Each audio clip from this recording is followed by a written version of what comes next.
Good afternoon to all. Am I audible? मेरी आवाज़ सुनाई दे रही है?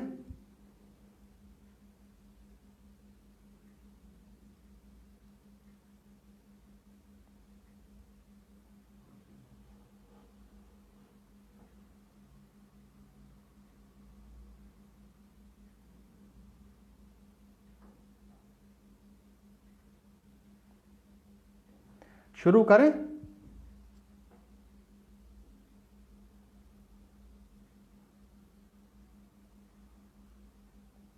Okay, thank you.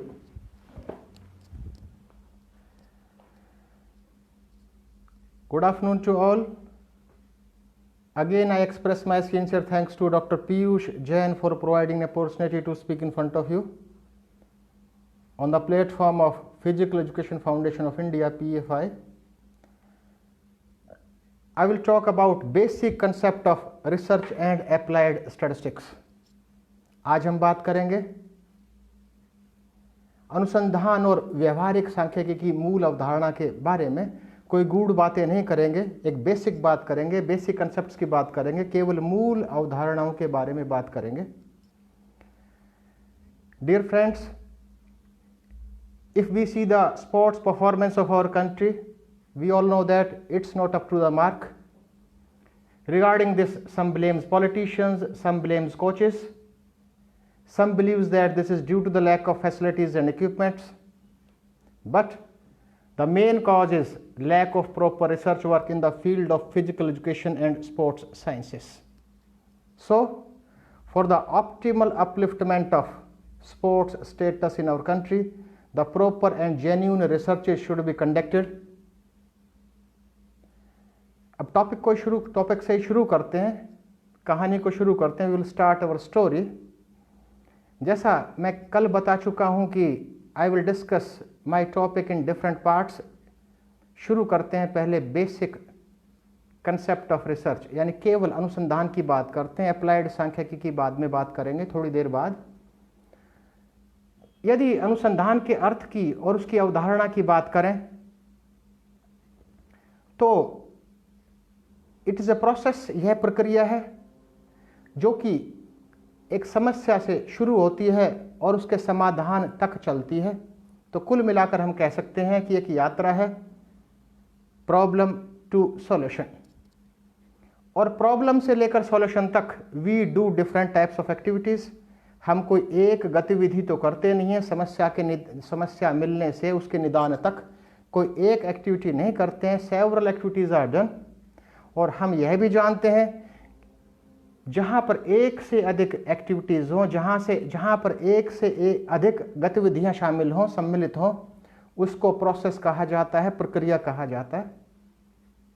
तो कुल मिलाकर यह रहा. अभी तक दो बातें उभर कर आई. पहली बात कि जर्नी है, यात्रा है प्रॉब्लम से सॉल्यूशन तक की. दूसरी बात I it's a process. Process क्यों? क्योंकि एक से अधिक गतिविधियां आयोजित की जाती हैं. It means research is a process whereas activities are carried out to find out the solution of any problem. लेकिन ये तो हम सब जानते हैं. थोड़ी सी इसमें बातों को सम्मिलित करेंगे, कुछ शामिल करेंगे नया. We do these activities systematically. पहली बात हम बार बार सुनते आए हैं कि we do systematic activities in research. Then the question arises, प्रश्न उठा कि what do you mean by systematic? The word systematic has two inbuilt characteristics. First one is the sequence should be followed. एक क्रम को अपनाना है. Second one is it should be well defined. Well defined means every individual should lead to the same type of conclusion. ऐसा नहीं है कि उसका अर्थ आप कुछ समझे, मैं कुछ समझूं, दूसरा कुछ समझे. तो अभी तक की बातों में कि research is a process whereas activities are carried out systematically to find out solution of any problem. This is the basic concept of research. अब बात करते हैं, क्या हम रिसर्च को सिस्टमेटिक नहीं करेंगे तो क्या रिसर्च नहीं होगी? क्या हम घर का कार्य करते हैं, अगर उसको सिस्टमेटिक नहीं करेंगे तो कार्य नहीं होगा? काम तो होगा, कुछ तो होगा. इसका रिसर्च की भाषा में, अनुसंधान की भाषा में इसका उत्तर है if we do systematic activities the probability of success will be maximum. otherwise the probability of success will be minimized, and every investigator want to attain the maximum probability of success, so we do systematic activities. दूसरी बात हम कर चुके हैं कि अनुसंधान की प्रक्रिया है, शोध की प्रक्रिया है, प्रॉब्लम से शुरू हुई, तो लेकिन हमें पता होना चाहिए कि प्रॉब्लम का ओरिजिन क्या है। What is the origin of problem? उत्पत्ति कैसे हुई? क्या प्रॉब्लम विहीन नहीं हो सकता था ब्रह्मांड? मान लीजिए मैं आपके सामने कुछ छोटा सा उदाहरण, आपको पेरेंट्स ने भेज दिया बाजार में कि go to market and purchase vegetables, की बाजार से सब्जी खरीद कर लाओ। समस्या खड़ी हुई, क्यों? क्योंकि सब्जी की वैरायटी है। Where there is a variety there is a problem. सब्जी नाम की एक ही वस्तु रही होती तो कोई प्रॉब्लम नहीं थी। Where there is a choice there is a problem. लेकिन वैरायटी और चॉइस ये दोनों ऐसे शब्द हैं, एक तो दैनिक भाषा में यूज होते हैं, लेकिन हम तो रिसर्च की बात कर रहे हैं। तो एक शब्द आया variance. The origin of any problem is variance. Variance means compactness and scatteredness, एक रूपता और अनेकता। लेकिन वेरिएंस भी एक ऐसा शब्द है जिसका संबंध प्योरली स्टैटिस्टिक्स से है, अप्लाइड स्टैटिस्टिक्स से है। लेकिन हम तो बात कर रहे हैं किसकी? रिसर्च की, अनुसंधान की।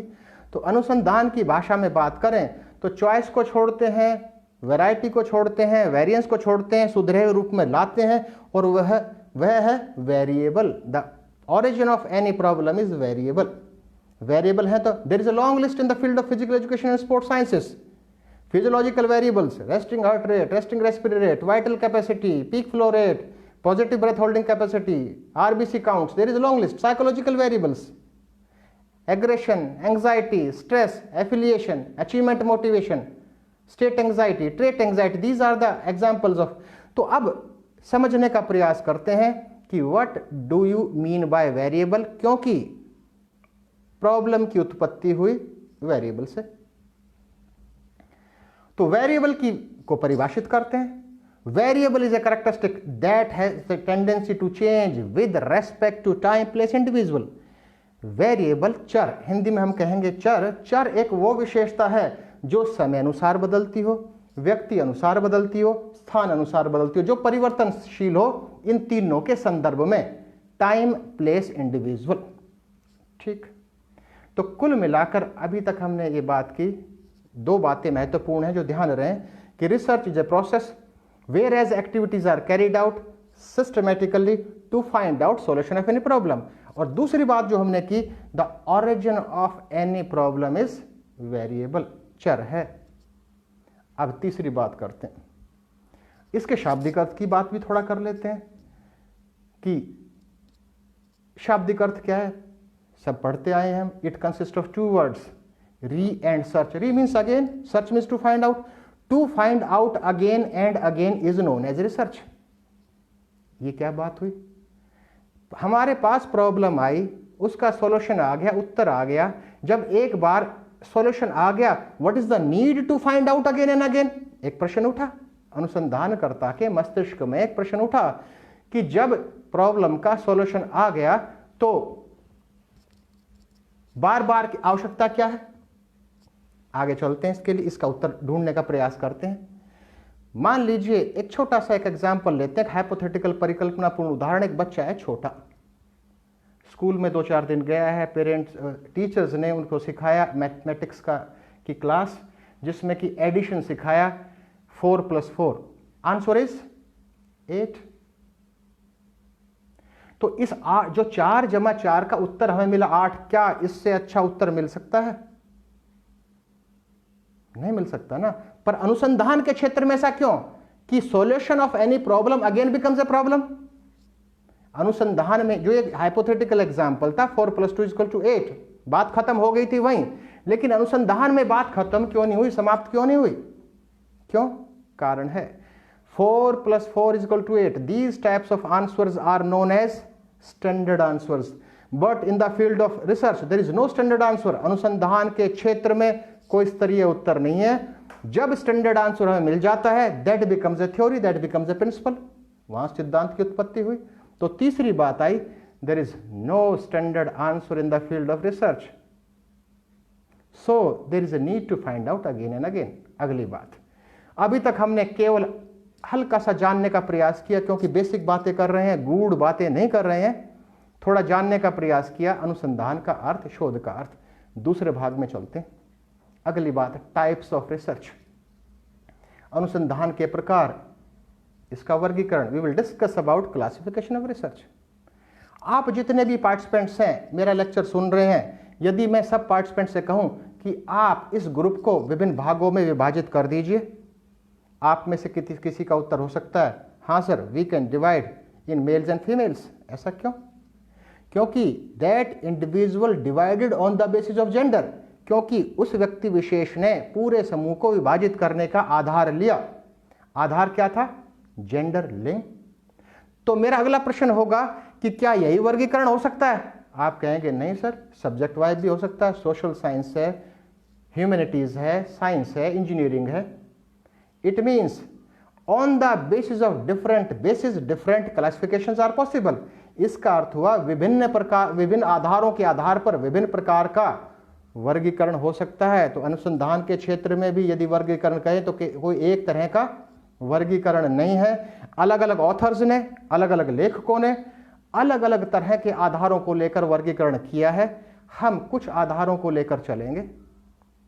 लंबी कहानी है, पीयूष जी ने मुझे केवल 1 घंटा दिया है, बड़ा मुश्किल कहानी है, लेकिन प्रयास करते हैं केवल बेसिक बातों की। तो पहला आधार लेते हैं, यदि हम पूरे अनुसंधान के क्षेत्र को विभाजित करें on the basis of sources of data and the nature of data, यदि आंकड़ों की प्रकृति और आंकड़ों के स्रोत के आधार पर अनुसंधान के पूरे क्षेत्र को विभिन्न भागों में विभाजित करना चाहें तो we divide only into 2 categories. तो 2 ही प्रकार के अनुसंधान होंगे हमारे पास। There will be only 2 types of researches, quantitative researches and qualitative researches. संख्यात्मक अनुसंधान और गुणात्मक अनुसंधान। संक्षिप्त में जान लेते हैं कि संख्यात्मक क्वांटिटेटिव रिसर्चेस क्या है। Quantitative researches are conducted on the basis of variables. Variable की चर्चा हो चुकी है कि variable is a characteristic that has the tendency to change with respect to time, place, individual. On the other hand, qualitative researches are conducted on the basis of attributes. Attributes means qualitative characteristics. Example, यदि मैं पूछूं किसी को physical education class में खेलते वक्त चोट लग गई कमर में, डॉक्टर के पास पहुंचे, अप्रोच डॉक्टर ने पूछा what is the severity of pain. तो हम ये तो नहीं कहेंगे 6 किलो पेन है, 4 सेंटीमीटर पेन है। We will express in ascending or descending order. We will express in ascending and descending order. So these cannot be expressed in numeric way. Beauty, if I talk about beauty cannot be expressed in a numeric way. We can say he or she has average beauty, above average beauty, below average beauty, and so on. But by the eminent scholars, बड़े बड़े प्रगाढ़ विद्वानों ने suggest किया है, they suggested not to convert one type of research into another type of research. Why? If we convert one type of research into another type of research, there will be loss of information in between. यदि हम एक प्रकार के अनुसंधान को दूसरे प्रकार के अनुसंधान में परिवर्तित करेंगे तो बीच में कुछ सूचनाएं लुप्त होंगी, और बीच में कुछ सूचनाएं लुप्त होंगी। The probability of success will not be maximum, and a investigator always want to attain the maximum probability of success. So not to convert one type of research into another type of research. यदि quantitative data है तो quantitative researches करनी चाहिए, यदि qualitative data है तो qualitative researches करनी चाहिए। हम वर्गीकरण की बात कर रहे हैं। We are discussing about the classification of research, means types of research. अब दूसरे आधार को लेते हैं। पहला first classification was on the basis of the sources of data and the nature of data, और 2 भागों में विभाजित किया। Second classification is the main classification given by different eminent scholars.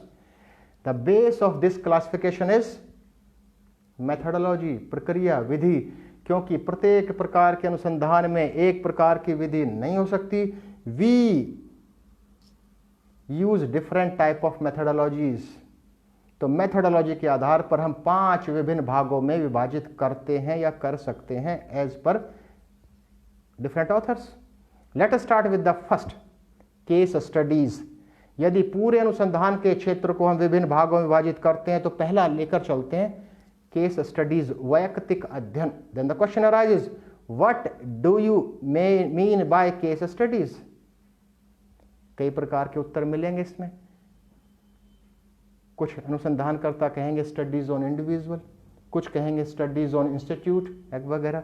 यदि if we want to define in a single sentence, यदि एक वाक्य में परिभाषित करना चाहें, we can say the studies based on any social unit is known as case study. किसी भी सामाजिक इकाई का अध्ययन केस स्टडी कहलाता है। There is a long list of the cases social unit, caste, class, community, institution, building, apparatus, individual, college, school. These are the examples of social unit. लेकिन अब मैं आपसे एक क्वेश्चन पूछूं, इफ आई आस्क क्वेश्चन कि क्या नालंदा विश्वविद्यालय पर केस स्टडी हो सकती है? May be your answer yes, we can conduct. No, we can not conduct case study on Nalanda विश्वविद्यालय। Essential is the case should be alive.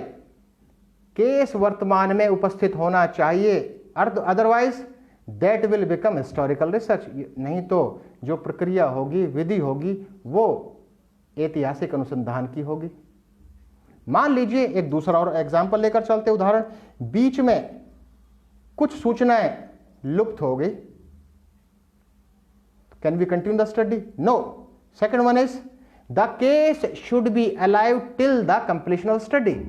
Case alive होना चाहिए स्टडी के पूर्ण होने तक। दूसरी बात करते हैं फिलोसॉफिकल स्टडीज। अब हम बात करेंगे फिलोसॉफिकल स्टडी की, दर्शन अनुसंधान। जैसे पहला कहा था case study, studies based on any social unit. दूसरी बात करते हैं, दूसरा जो वर्गीकरण है जिसमें हम चर्चा कर रहे हैं on the basis of methodology, तो दूसरा प्रकार आया फिलोसॉफिकल स्टडीज। तो philosophical studies are based on vision, ideas, views, concepts. लेकिन उससे पहले जान लें कि what do you mean by philosophy? Philosophy है क्या? फिलोसफी के बारे में आप एक व्यंग्यात्मक एक एग्जाम्पल है, दो व्यक्ति बहुत आपस में बात कर रहे हैं, एक दूसरे की बात समझ में नहीं आ रही है, तो सामान्य भाषा में हम कह देते हैं क्यों फिलोसफी झाड़ रहा है? It means that is very difficult in nature. लेकिन what do you mean by philosophy? मान लीजिए आप में कोई पार्टिसिपेंट्स का मैं एक एग्जाम्पल लूं और आपके पड़ोसी से मैं पूछूं कि भाई आपके दोस्त ने कैसी शर्ट पहनी है, आप कहेंगे अच्छी है सर, शर्ट इज गुड। दूसरी बात, दूसरा कहता नहीं, क्यों झूठ बोल रहा है, अच्छी नहीं है, यह बहुत अच्छी है। तीसरा कहता है नहीं आप दोनों गलत, बोथ आर रॉन्ग, अच्छी, बहुत अच्छी नहीं, it is very very good. मैं कहता हूं no, it is ultimate. Ultimate means that is last, nothing beyond that. In the philosophical researches ultimate vision is established. एक ऐसा अल्टीमेट विजन स्थापित किया जाता है जो लास्ट होता है, अंतिम होता है, उससे अच्छा कुछ हो ही नहीं सकता। कुल मिलाकर philosophical studies are based on views, vision, ideas and concept. अगली बात, तीसरी बात करते हैं। तीसरा टाइप इसी में historical researches. What do you mean by historical researches? Historical researches क्या है? आंसर तो यही होगा, based on past. Historical researches are based on past. No, यदि किसी इतिहास के ज्ञाता से पूछें, every past can not be considered as history. These are the studies based on meaningful past. Madam Mamta Rai लिख रही हैं कि based on critical thinking. We are not talking about the methodology, it is based on critical thinking, but we are discussing about the main target. We have to develop a vision. Yes, I know it is based on critical thinking. Only in philosophical researches we expand hypothesis due to critical thinking. I agree with you, but it is not possible to cover everything. And Dr. Sapna Tiwari Saxena is writing based on past. Madam, not based on every past, it is based on meaningful past. An investigator has to identify what is meaningful and what is meaningless. अब चौथे की बात करते हैं। इसी में अभी तक हमने मेथोडोलॉजी के आधार पर जो वर्गीकरण किया था उसमें हमने बांटा था विभिन्न भागों में, जिनमें से हम we have discussed about only 3, that is case studies, philosophical researches and historical researches. अगली बात करते हैं सर्वे studies. As per my experience, जो मेरा अनुभव, मेरा पास्ट एक्सपीरियंस है, उस आधार पर बात करते हैं कि सर्वे स्टडीज क्या है। मेरा अनुभव कहता है कि फिजिकल एजुकेशन और खेल के क्षेत्र में, इन the field of physical education and sports, more than 90% studies comes under this category, that is survey studies. Survey studies means studies based on present status. In survey studies, we collect data on the basis of the present status. These are subclassified. Survey studies may be in different forms. For example, comparative studies, तुलनात्मक अध्ययन. By taking some variables, we compare. Comparison of the anxiety between males and females, between rural and urban, between arts, commerce and science student. In such a manner we do these type of researches. Survey study में हो सकता है relationship study. Relationship study means we establish relationship between two variables or more than two variables. For example, relationship between lifestyle and risk of cancer. These types of studies are conducted in this, but main point is, on the basis of relationship studies we cannot establish cause and effect relationship. Suppose a investigator decided to conduct a study, relationship between size of shoe and intelligence. एक अनुसंधानकर्ता ने एक ठानी research करने की और title लिया relationship between size of shoe and intelligence, और by chance आ गया yes there is a relationship. इसका अर्थ तो ये हुआ कि इंटेलिजेंस बढ़ानी है तो साइज बढ़ा दो जूते का। It's illogical. So sometimes we establish some illogical relationship.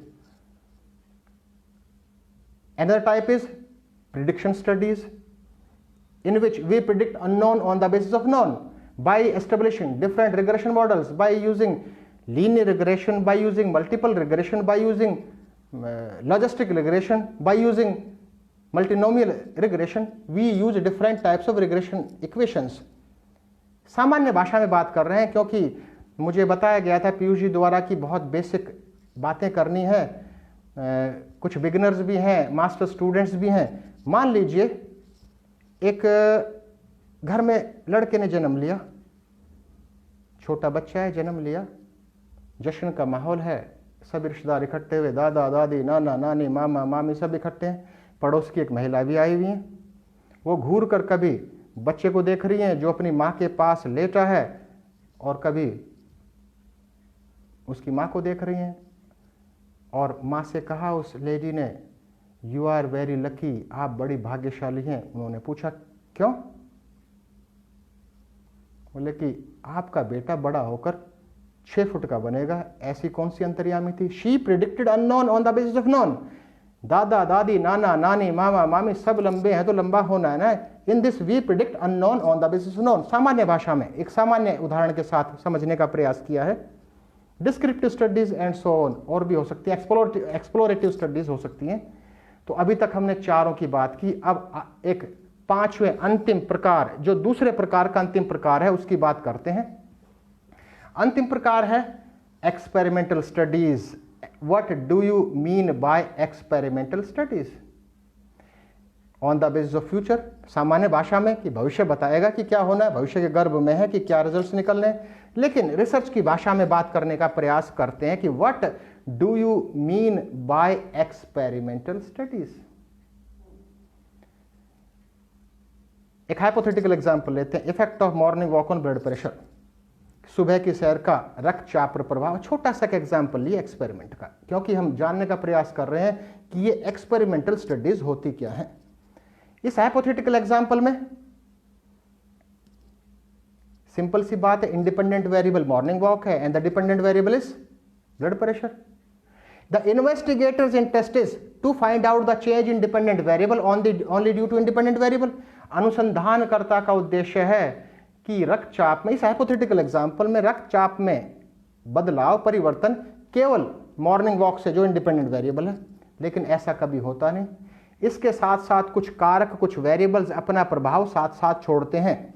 Heredity example के तौर पर, environment, daily routine, food habits अपना प्रभाव छोड़ेंगे।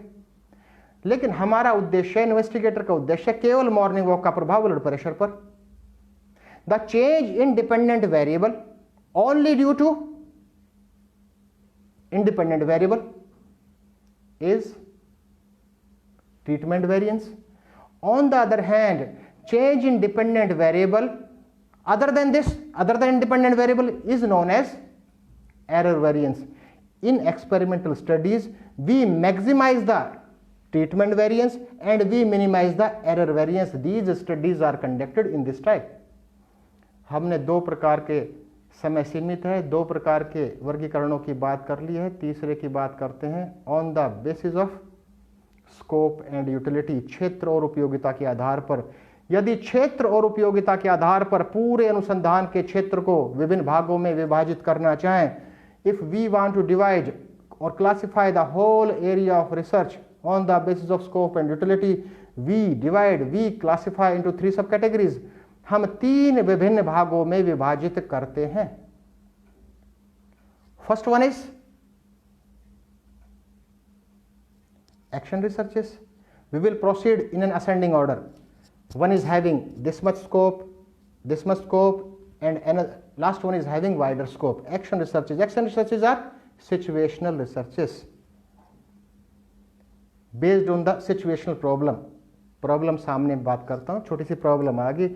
In this circumstance, इस परिस्थिति में I am a speaker and you are a listener. Problem आ गई कि मैं जो बोल रहा हूं किसी की समझ में नहीं आ रहा है, प्रॉब्लम है ना, समाधान चाहिए। एंड वी फॉर्मुलेटेड हाइपोथेसिस, हो सकता है इसलिए समझ में नहीं आ रहा हो कि पढ़ाने वाला पैदल है। सेकंड रीजन, सेकंड हाइपोथेसिस, हो सकता है कि सामग्री उपयुक्त नहीं है। और निष्कर्ष निकला क्योंकि the contents are not related to listeners, so the content should be changed. तो मेरा प्रश्न है, तो क्या कोई दूसरा कल या शाम को जो दूसरा स्पीकर आएगा, इसके रिजल्ट्स वहां भी लागू हैं क्या? The answer will be no. It means the results of these types of studies, yani the result of this hypothetical study is delimited to me and you only. It means the results are limited to a particular situation only. तो scope कैसा हुआ? Narrow scope. दूसरे की बात करते हैं applied researches. In broad sense applied researches are known as experimental researches. जो example था, जो कि हाइपोथेटिकल एग्जाम्पल थोड़ी देर पहले हमने लिया, effect of morning walk on blood pressure, that is example of applied research, experimental research. मैं पूछता हूं यदि आपसे, मान लीजिए the study was conducted, effect of morning walk on the blood pressure of Delhi females, Delhi की महिलाओं पर आयोजित हुआ और इसके रिजल्ट्स आए, यस ब्लड प्रेशर में परिवर्तन आता है, ठीक हो जाता है। तो क्या जम्मू कश्मीर में, अमेरिका में, जर्मनी में, इटली में भी मॉर्निंग वॉक करेंगे, the results will be same? May or may not be. It mean the results of these types of researches are delimited to a particular region only. पहले का scope था particular situation, scope बढ़ा, experimental studies applied researches का, experimental studies का scope बढ़ा, जो कि situation से बढ़कर हुआ रीजन। थर्ड, फंडामेंटल रिसर्चेस, जो हमारा एक्सपेरिमेंटल रिसर्च का एग्जाम्पल था, effect of morning walk on blood pressure. यदि if the same type of researches are conducted at the different corners of the country, same is conducted in Jammu, Chennai, in every temperature, in different timings, if the results are same, that becomes a fundamental research, that becomes a pure research. That becomes ए, जो कि आधारभूत मूलभूत अनुसंधान कहलाता है। तो समय के अभाव में यही खत्म करते हैं, समाप्त करते हैं इसको, क्लासिफिकेशन को, आगे बढ़ते हैं। अभी तो क्लासिफिकेशन और है, जो एक ब्रॉड क्लासिफिकेशन है कि on the basis of the involvement of subject.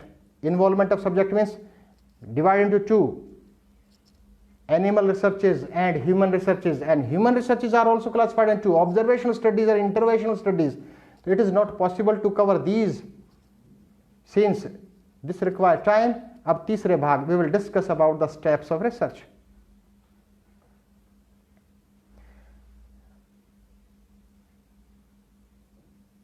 Madam Sunita Godara लिख रही हैं see you in the social connect. Okay, अब बात करेंगे steps of research. Steps of research की बात करते हैं। कहाँ से शुरू करें? यदि मैं आप ही से पूछता हूँ संक्षिप्त में कहाँ से हमें शुरू करना चाहिए, from where we should start. अभी तक तो अर्थ में, परिभाषा में बात हुई थी कि इट स्टार्ट्स फ्रॉम प्रॉब्लम, लेकिन यदि स्टेप्स की बात करें तो किस स्टेप से? क्योंकि I want more time on data analysis, वहां पर 15 से 20 मिनट बात करेंगे, इसलिए इसको संक्षिप्त में थोड़ा तेजी से आगे बढ़ते हैं। कोई जवाब नहीं आया है, ठीक है, बात करते हैं। The first step should be identification of problem, problem की पहचान। तो what do you mean by identification of problem? Identification of problem है क्या? मैं आपसे पूछता हूं कि जोशी जी डेटा कलेक्शन कह रहे हैं, डेटा कलेक्शन की तो बहुत देर में बात आएगी, अभी तो पहले प्रॉब्लम से शुरू तो करें। Doctor Priyanka Singh is writing selection of problem. हो सकता है डॉक्टर प्रियंका आप समझ रही हो प्रॉब्लम है और वो प्रॉब्लम ही नहीं हो, तो it means first we should identify the problem. What do you mean by identification of problem? Identification of problem means, यदि मैं आपसे पूछूं कि हमारा विषय फिजिकल एजुकेशन होमोजीनियस है हेट्रोजीनियस है, विषय आप कहेंगे हेट्रोजीनियस है, स्पोर्ट्स साइकोलॉजी भी है, स्पोर्ट्स एक्सरसाइज फिजियोलॉजी भी है, बायोमैकेनिक्स भी है, स्पोर्ट्स साइंस, दुनिया भर के सब्जेक्ट्स हैं। तो क्या हेट्रोजीनियस फील्ड को लेकर हम रिसर्च कर सकते हैं? No, we can not conduct the studies on the basis of heterogeneous field. We have to reduce the heterogeneity. Identification of problem is nothing. Reducing heterogeneity of any subject is known as identification of problem. Then the question arises, to which extent we have to reduce the heterogeneity? Till the selection of variables. तो उसमें title writing भी identification में ही होगा, objective writing भी उसी में होगा, defining variable भी उसी में होगा। लेकिन एक सजेशन देना चाहूँगा कि the title should include variables, the title should include population and the title should include the methodology of research. ये होना एक अच्छे टाइटल में, इसका अर्थ ये नहीं है कि जिसमें तीनों नहीं है वो टाइटल अच्छा नहीं है। भाई एक अच्छा टाइटल प्रदर्शित करता है अच्छाई को यदि तीनों गुण उसमें विद्यमान हो तो। सेकंड, अब आइडेंटिफिकेशन ऑफ प्रॉब्लम के बाद दूसरा step, may be due to individual difference, many researcher may have different opinions, now we have to formulate hypothesis, परिकल्पना का निर्माण। What do you mean by hypothesis? Answer is preassumption, tentative guess, but every assumption cannot be considered as a hypothesis. Hypothesis only intelligent assumptions. Only intelligently formulated assumptions are known as hypothesis. तो we should frame, एक joke के manner में मैं आपसे share करना चाहूँगा in the form of a joke. मान लीजिए आपको कल एग्जाम में अपियर होना है, तो अनुमान तो लगाना पड़ेगा ना कौन से क्वेश्चंस आएंगे। तो एक अनुमान लगाया कि कोई व्यक्ति विशेष हनुमान जी के भक्त हैं, हनुमान जी के सामने मूर्ति के सामने अगरबत्ती लगाई और बुक रखी और बुक सामने रखी और हनुमान जी का नाम लेके राम राम और पेज खोला और ये लगाया अंदाजा कि yes this question will be in the examination. है तो अजम्पशन ना। दूसरा कोई स्कॉलर है, 10 साल के पेपर्स लिए, यह आया था, यह आया था, यह आया था, यह आया था, अब ये आने की संभावना है। The first type of assumption cannot be considered as hypothesis. Second type, yes, you are right. Manisha Singh ji, you are right, tentative solution. But every tentative solution cannot be considered as hypothesis, Manisha ji. Only intelligent framed assumptions are known as hypothesis. आगे चलते हैं, अब बात करते हैं data collection की. अगला step होना चाहिए डेटा कलेक्शन. डेटा कलेक्शन हम सब जानते हैं, there is no need to explain करने की आवश्यकता नहीं है. There are different sampling techniques, चाहे रैंडम सैम्पलिंग हो, स्ट्रेटिफाइड रैंडम सैम्पलिंग हो, क्लस्टर हो, सीक्वेंशियल हो. एक संक्षिप्त में बात करेंगे. We always use probability sampling technique. Sampling technique दो तरह की हो सकती है, probability sampling technique and non probability sampling technique.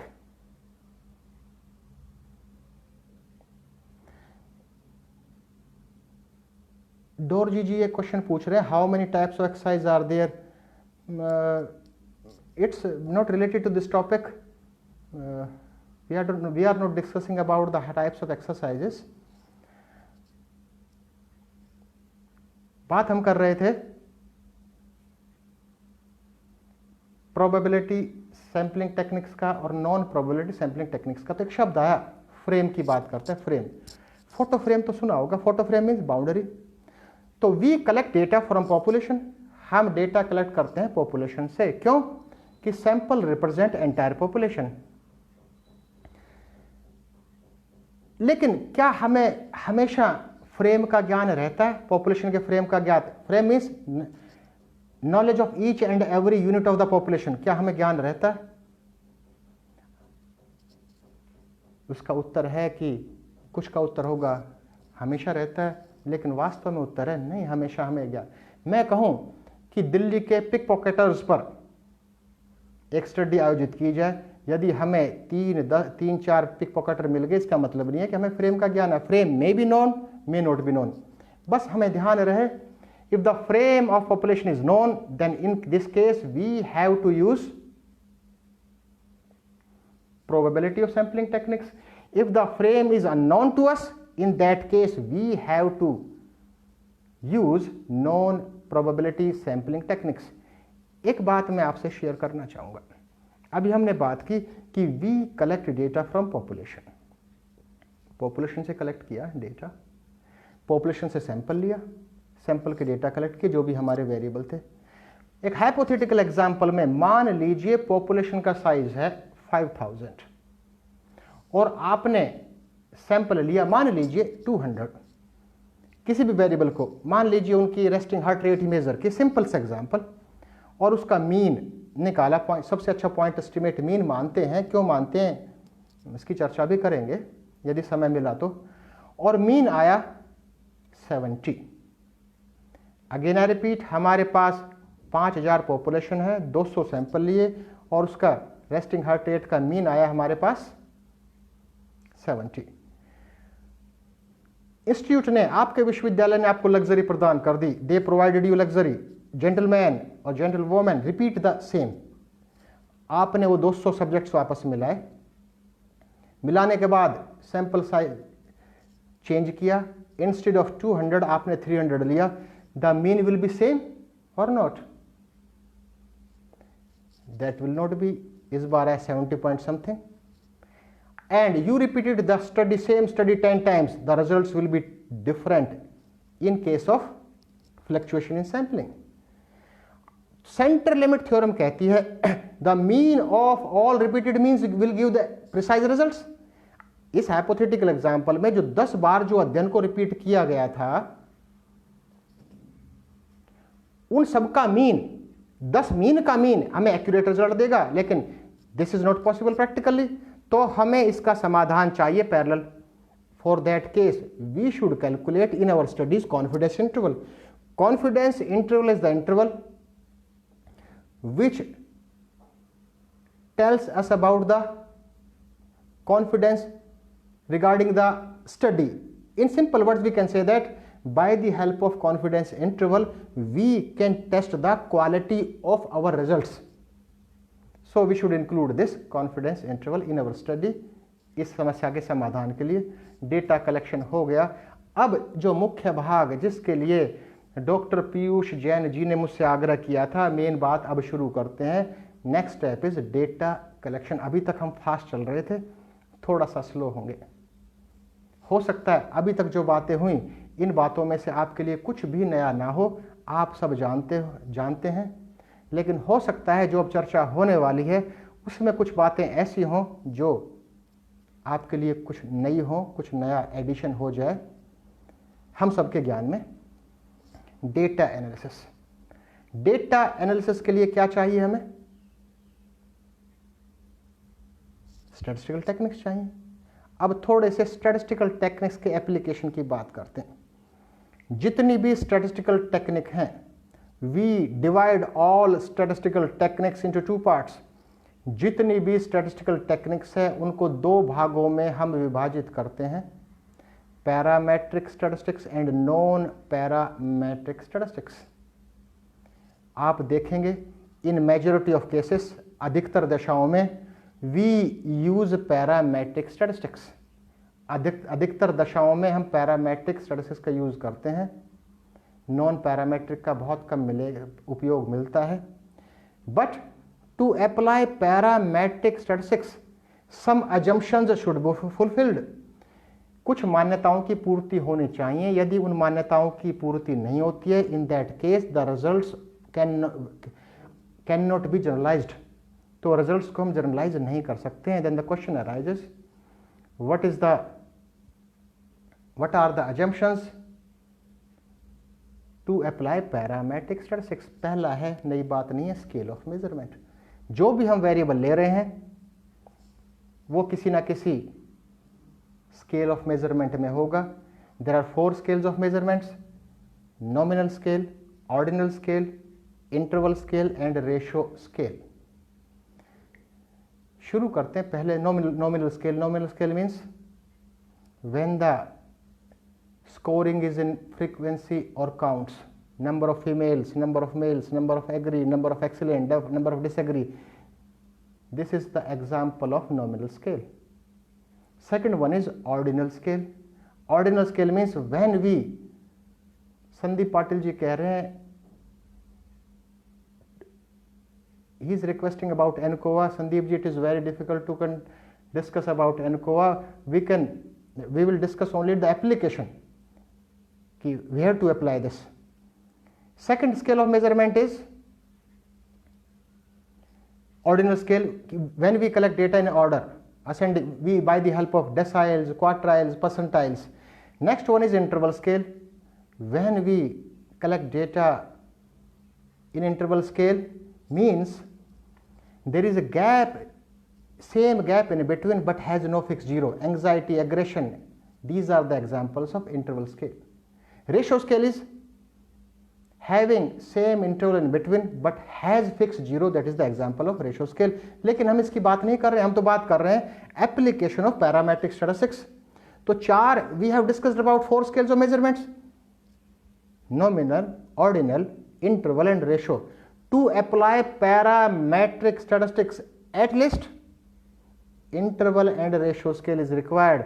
But on the other hand, non-parametric statistics can be applied in any scale of measurement. कोई नई बात नहीं होगी। दूसरी बात, एक नए कंसेप्ट की बात करते हैं, सेकंड अजम्पशन। अजम्पशन जानते हैं, लेकिन how to test this assumption उसकी बात करेंगे। Second assumption is normality. The data should be normally distributed. यदि डेटा नॉर्मली डिस्ट्रीब्यूटेड नहीं है, in that case we have to apply parallel non parametric technique. तो how to test the normality, that is the main part. There are different ways which are used to test the normality. First one is descriptive statistics. By using descriptive statistics, तो descriptive statistics में तो लंबी list है। Measures of central tendency, measures of variability, skewness, kurtosis, means mean, median, mode, range, quartile deviation, mean deviation, standard deviation. लेकिन इन सब मापों में से we require only 4 measures: skewness, standard error of skewness, kurtosis and standard error of kurtosis. We require 4 measures, and the value of skewness should be less than the standard error of skewness and the value of kurtosis should be less than the value of standard error of kurtosis. अगली बात, अगली विधि, अगली प्रक्रिया, descriptive statistics के साथ साथ हम normality को चेक कर सकते हैं by the help of QQ plots. QQ plot is a graphical method to use to test the normality. ये ग्राफिकल मेथड है जिसके माध्यम से हम नॉर्मलिटी को चेक करते हैं. चेक क्यों करें नॉर्मलिटी को? कि हम पैरामेट्रिक लगाने वाले हैं या नॉन पैरामेट्रिक लगाने वाले हैं. क्यूक्यू प्लॉट एक ग्राफिकल मेथड है, तो we all know that graph has a two axis, X axis Y axis. A standard line is generated. To conclude, all the scores should be scattered near to that generated line. If all the scores are scattered near to that generated line, in that case, the data possesses normality. Otherwise, normality is not present. We have to apply non-parametric statistics. उस दशा में हम non-parametric statistics लगाएंगे. तो दो विधियों की बात कर ली to test the normality. First was descriptive statistics जिसमें 4 माप थे, skewness, standard of skewness, kurtosis, standard error of kurtosis. दूसरा क्यूक्यू प्लॉट्स. तीसरे की बात करते हैं standard test, formal test. Formal test means these are constructed only to test the normality. There is a long list to test the normality. First test is Kolmogorov-Smirnov test. Second one is Shapiro-Wilk test. Third Anderson-darling test. Fourth Ryan Joiner test.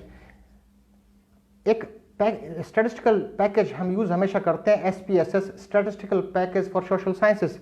इस package में इन 4 में से 2 की सुविधाएं उपलब्ध हैं. We can calculate, we can perform by using SPSS.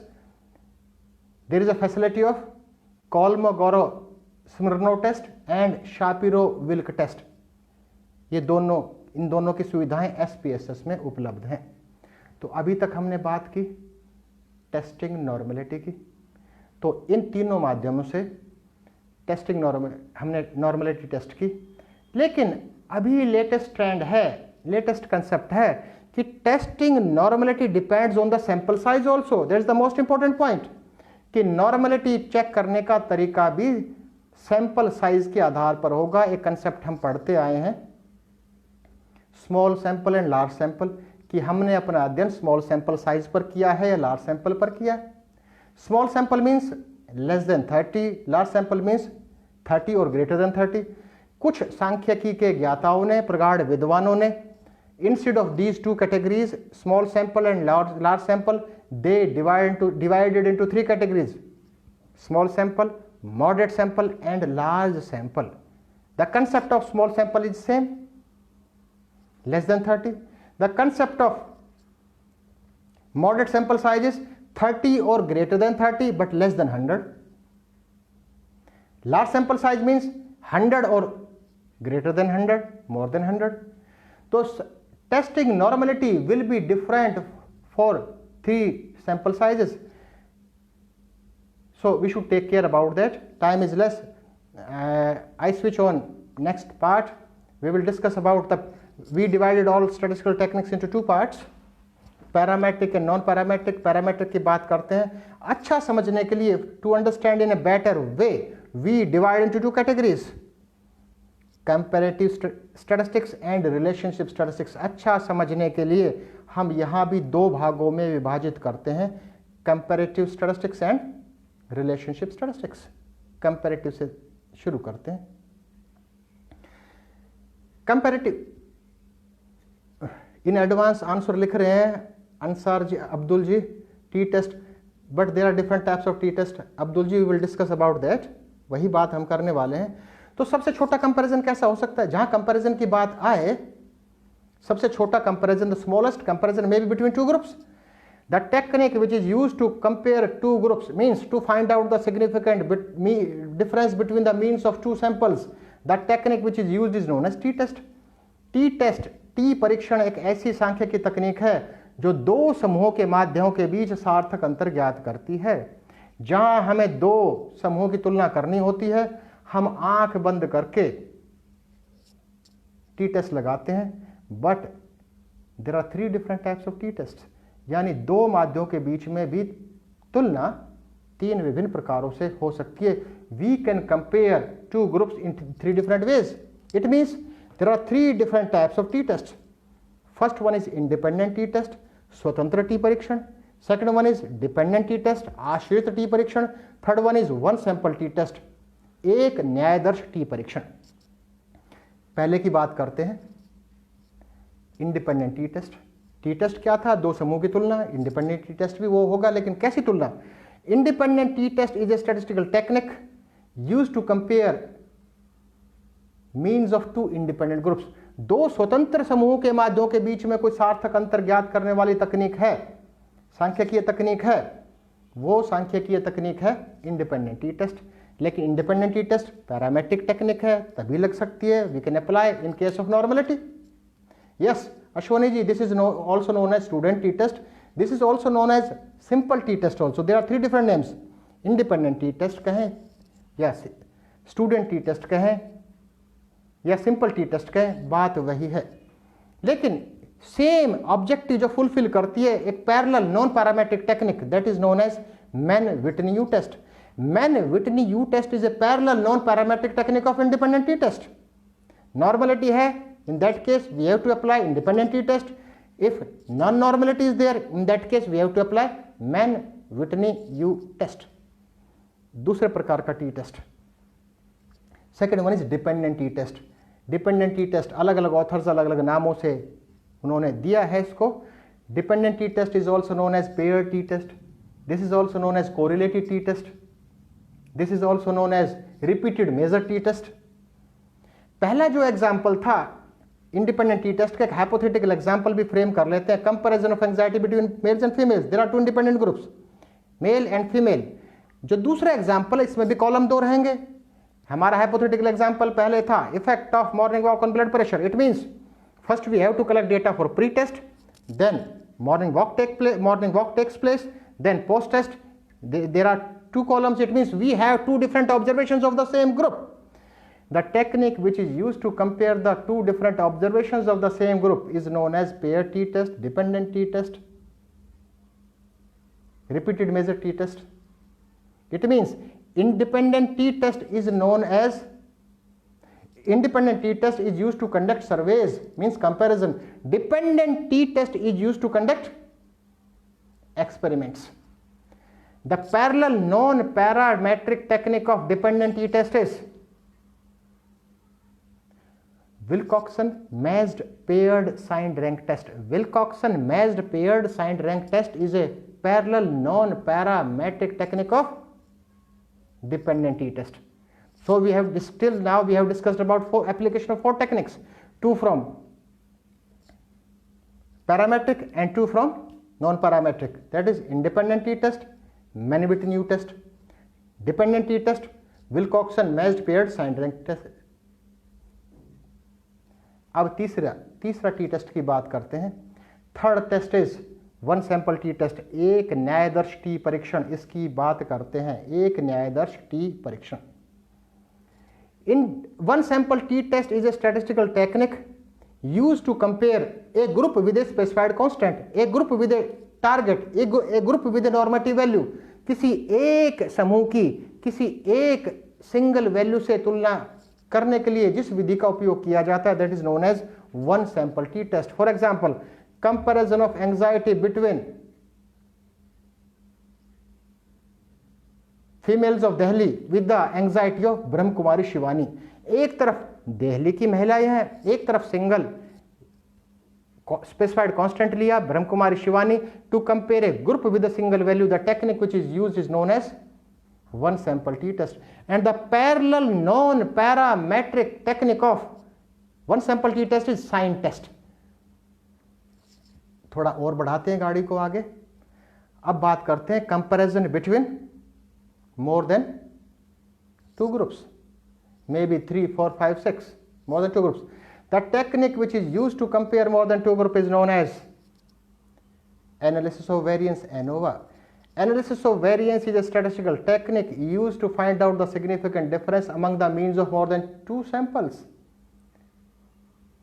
दो से अधिक समूहों के माध्यों के बीच में सार्थक अंतर ज्ञात करने के लिए जिस सांख्यिकीय तकनीक का उपयोग किया जाता है उसको एनोवा कहा जाता है, एनालिसिस ऑफ वेरिएंस कहा जाता है।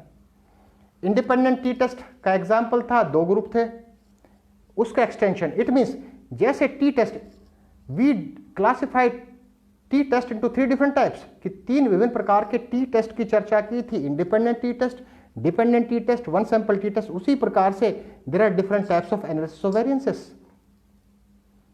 One way ANOVA, repeated measure ANOVA, between two-way factorial ANOVA, within two-way factorial ANOVA, within two-way factorial ANOVA and so on।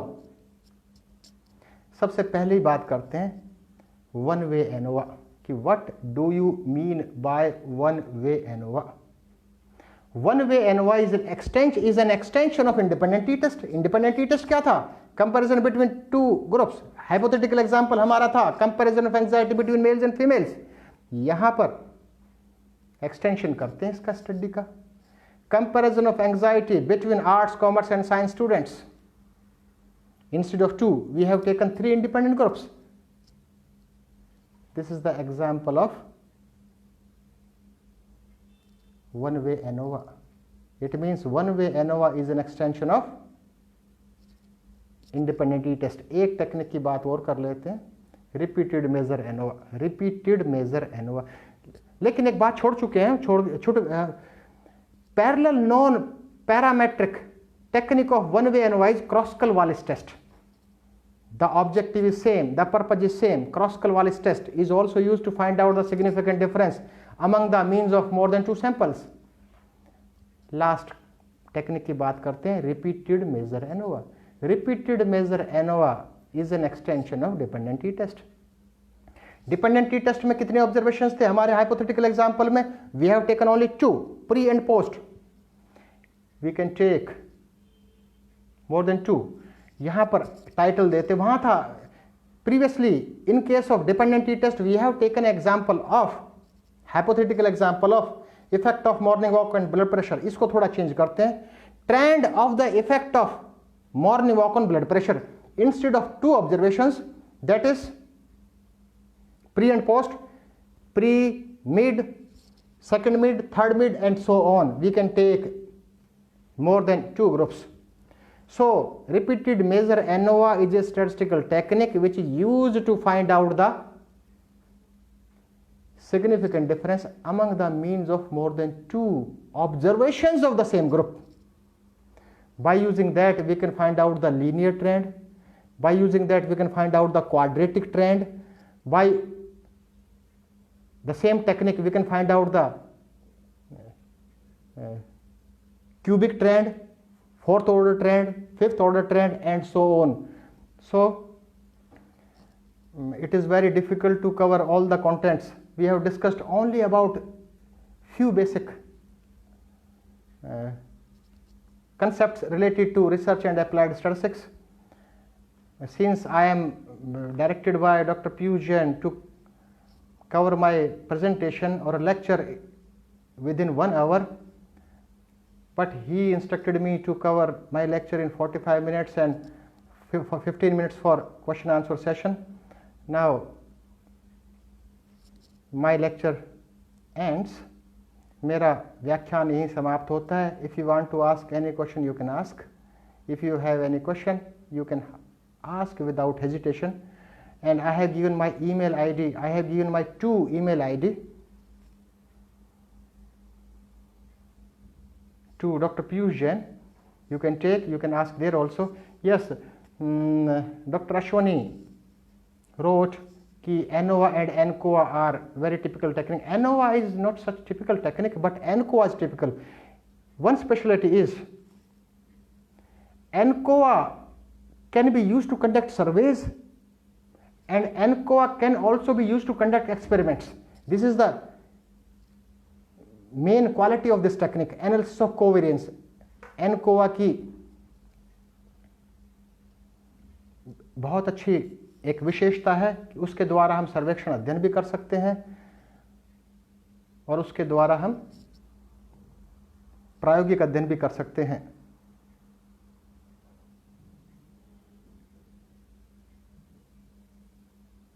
और एनकोआ की एक और बड़ी विशेषता है कि we can conduct controlled study in a controlled condition. It means we can maximize treatment variance and we can minimize error variance. Any question from the participants?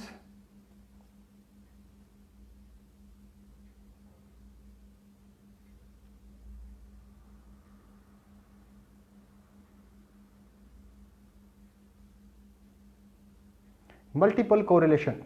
Multiple correlation means we didn't discuss about correlational technique. In correlational techniques, in an ascending order, simple Pearson's product moment method of correlation, multiple correlation, partial correlation, and linear regression, multiple regression, and so on. Multiple correlation is a statistical technique used to establish the relationship between a variable with a group of variables. एक चर की विभिन्न चरों के साथ, जो विभिन्न 2, 3, 4, 5 कितने भी हो सकते हैं, एक चर के विभिन्न चरों के साथ सहसंबंध ज्ञात करने के लिए जिस सांख्यिकीय तकनीक का उपयोग किया जाता है वो सांख्यिकीय तकनीक कहलाती है मल्टीपल कोरिलेशन। अभी एक क्वेश्चन पूछा है, what are the assumptions of ANCOVA, analysis of covariance, since ANCOVA is a parametric technique, जो पैरामेट्रिक टेक्निक के अजम्पशंस हैं all are applicable, means normality should be there and the homogeneity of variance should be there. एक ANCOVA की एक और विशेषता है, मैं पूछूं, मान लीजिए सेम स्टडी हम करते हैं, effect of morning walk on blood pressure, और हमने दो ग्रुप लिए, एक एक्सपेरिमेंटल ग्रुप, एक कंट्रोल ग्रुप, दोनों का प्री टेस्ट लिया, दोनों के प्री टेस्ट में अंतर होना चाहिए नहीं होना चाहिए? Answer will be no. Equal distribution of subject होना चाहिए। यदि गलती हमसे हो गई है, unequal assignment of the subject, यदि ये बायसनेस अनइंटेंशनली हो गई है, इस बायसनेस के एरर को दूर करते हुए भी इफेक्ट देख सकते हैं by applying ANCOVA. It means it is a very effective technique to conduct experiments. That is the concept of covariate.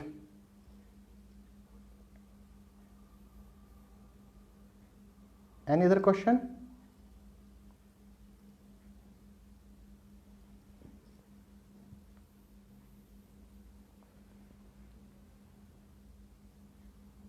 No question is there.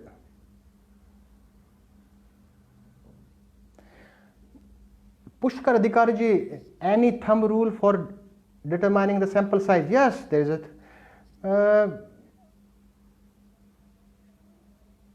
There are different ways to calculate sampling size. How to collect that magic number? There are tools and technique. By using that, we can collect, we can finalize that magic number. We can discuss that also. I will send you by email how to. I am very impressed by an article regarding the sample size wrote by Y.H. Chan from China. He is a biostatistician. He wrote about how to calculate the magic number. You can go through that.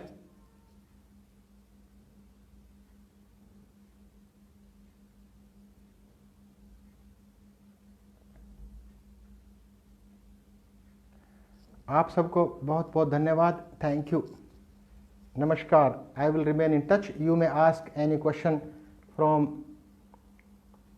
Bye sending email to me. Thank you, धन्यवाद।